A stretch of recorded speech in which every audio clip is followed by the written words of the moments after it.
Albert Einstein demonstrated, for example, that light sometimes appears to behave like a wave and sometimes it appears to behave like a particle, which up until his time were thought to be mutually exclusive categories. Scientists still aren't totally sure how light could be both wave and particle, but that's just because they say there are some things about the nature of quantum physics that they don't quite understand yet. Or Albert Einstein showed the world that the properties of light are truly amazing because light is both wave and particle.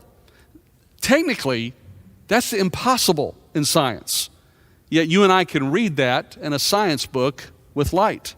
Or on a more popular level, you have the so-called bumblebee paradox. It just refers to the fact that for a while, physicists could not understand how the bumblebee could fly. Based on what they knew about wingspan and velocity, it just didn't add up. There's another interesting thing in science and nature, and that's what's called the bumblebee paradox. Physicists tell us that the weight and the mass distribution and the short wingspan of a bumblebee should render it literally impossible of ever flying. Well, apparently the bumblebees did not get that memo because it's not stopped them from flying. I'm only saying that if apparent contradictions in nature can be resolved with expanded knowledge, well, then how much more should we expect that to also be true with supernatural realities? You see, apparent contradictions in nature and in science are acceptable. Shouldn't they also be in the spiritual realm? Paul brings up God's sovereignty in our salvation not to confuse us. He doesn't even bring it up to invite us to reflect on the mysteries of God. He brings them up in Romans chapter 8 and 9 to give us assurance of our salvation. Paul certainly does not bring up the sovereignty of God to make you or I question whether or not we are elect.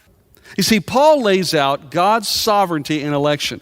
He has the right to choose whom he chooses. But don't confuse that with any other motive except that God wants you to have assurance that he is sovereign and in control of all things. The Bible never, not one time, points to God as the reason that somebody rejects him. Never does God want us to blame his sovereign choice of election on our doubts or even our rejection of the gospel. He pointed to something about them. He said, because you would not humble yourself and you would not put away pride in your religiosity and admit that you needed the grace of God. It wasn't something about God that kept you from salvation. It was something about you.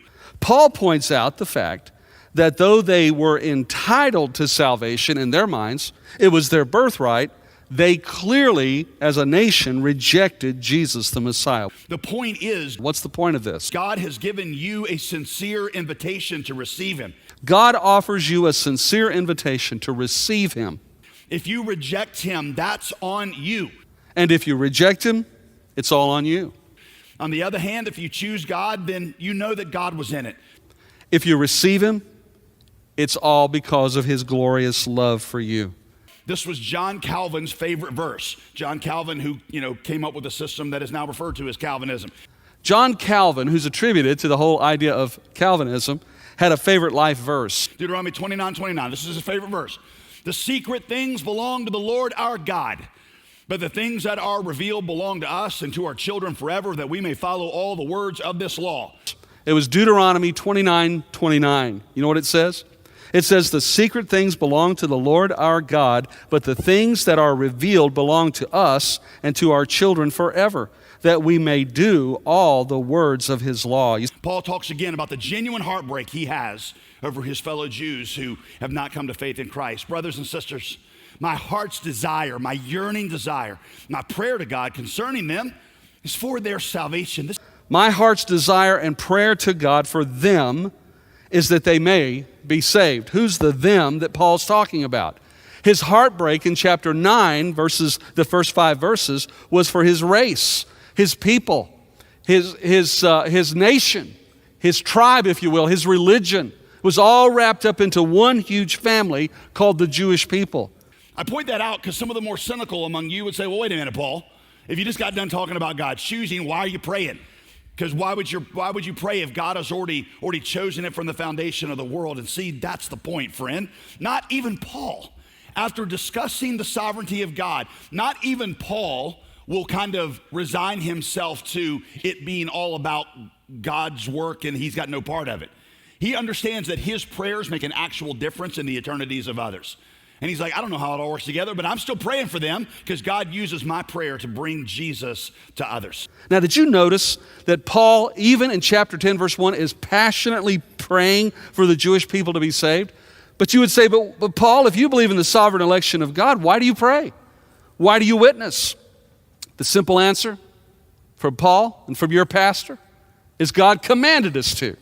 Verse 2, I can testify about them, the Jews, that they have zeal for God, but it's not according to knowledge. Look at verse 2. For I bear them witness that they, talking about the Jewish people, that they have a zeal for God, but not according to knowledge. The Jews' problem, he says, is not that they lack zeal for God.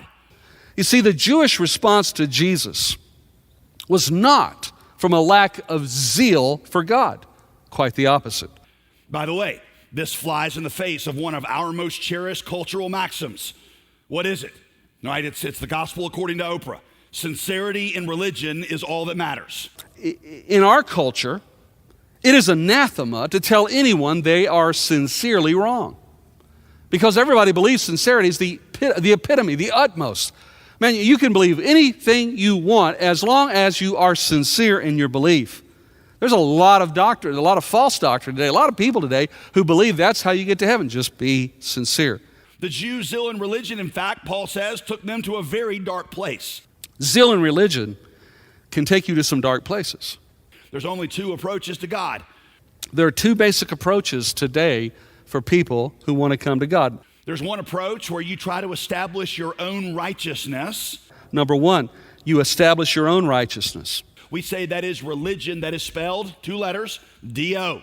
It's what you do that makes you righteous. You see, most religions in the world today preach a message of do, D-O, do. Do this, do that. The other approach, the gospel approach, is righteousness given to you as a gift.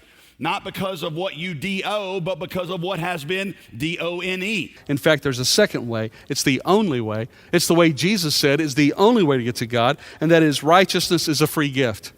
Righteousness is not called what you do, it's called what Jesus has done. Here's how we've explained it throughout this series. It's a little thing by Tim Keller. Religion says, I obey. I obey, therefore I will be accepted. If I obey good enough, consistently enough, then I'll be accepted. The gospel flips that on its head. The gospel says, no, you are accepted because of what Christ has done. Therefore, in response to that, you will obey. Every religion says you must do to be accepted by God. I obey, therefore I will be accepted. But the gospel says Jesus Christ accepts you, and now your heart has been changed by his love. Now you want to obey.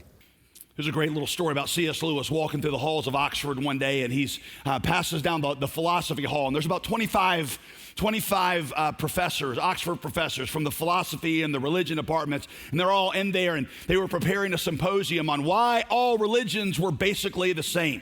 So they had a chalkboard filled with all these words that religions had in common. All of them taught people to be good and truthful and kind. All the fruits of the Spirit were on there. And so they saw C.S. Lewis walking down the hall, and they're like, Jack, that's what his nickname was. Jack, come in here for a minute. And he comes in there and said, look at this list, probably 150 words on there, and you tell us what you think makes Christianity different than what every religion has in common. And the story goes that C.S. Lewis looked at it for about 10 seconds. He goes, oh, that's easy. He goes up, takes a thing, erases the entire chalkboard, and writes up G-R-A-C-E, grace. That's what separates Christianity from every other religion. C.S. Lewis said it well, as he always did. What separates Christianity from every other religion is grace. In gratefulness to the God who has saved you, you want to love other people the way that you have been loved. We obey in gratitude and love for the God who saves us, not in order to gain his favor. After Moses had given the law, Moses warns the people in Deuteronomy 30, after they got the whole law, all 613 laws, the one who does these things is going to live spiritually by them. Here's a question for you. When the Israelites heard that, do you think that was encouraging or discouraging? If you could be saved by righteousness in the law, even Moses said, then you better do the law. you better do it exactly. You better never fail. Perfection, the law was put before us so that we would understand that we are all broken and we are all incapable. Let me ask you something. Do you think that news, that you have to keep all of the law in order to save yourself, do you think that's encouraging or discouraging? In other words, watch this. Righteousness is not a quest. You don't need to go up to heaven in your zeal for God in order to obtain his righteousness. Nor do you need to reach down into the depths of your heart for the willpower to obey. And that's because Christ, the gift righteousness of God, he's the one that came down from heaven for you. He went into the abyss for you. You are not saved by your zeal for him. You are saved by his zeal for you. Can you do these things? Can you go into the depths of the abyss and pull Jesus up from the grave to raise him to life? Can you ascend into heaven and drag him down from his throne? No. Friend, righteousness is not a quest. You cannot dive deep enough. You cannot rise high enough. Learn this term from Martin Luther, y'all. Learn it. Gift righteousness. Gift righteousness. Righteousness bestowed as a gift. Another way Luther talked about it was alien righteousness. Luther said the only thing you can do, and he used two analogies. He said two things. One, you receive it as gift righteousness, or he called it theologically alien righteousness. Gift righteousness means it's a gift that God gives you. You must receive it. But it's also alien in that it doesn't come from you. It doesn't come from this earth. It comes from God himself. One of the simplest illustrations that we use of this, I use it with children, I use it with teenagers, I've used it with you, is we say it's just like sitting down in a chair. When you sit down in a chair, what are you doing? You are transferring the responsibility to keep you off the ground. You're transferring it off of your legs, and you're just transferring it onto the chair. That's it. Right? That is what faith is I'm no longer trusting in my righteousness to get me to heaven. I am seated in what Christ did for me, saying, you are my hope of salvation. And it's as simple as an illustration we use a lot here at Redemption Church. It's called the chair illustration. When you're tired and you need to sit down, you look at a chair and you trust that those four legs are going to be able to support you. You plop down on it. Most people don't inspect it. Most people don't hold it up and check it out. Can it hold me? But you just give yourself to it. It's the same way with the gospel. You give yourself to Jesus Christ. You put all of you on all of him, and you trust that he knows how to save you and change you.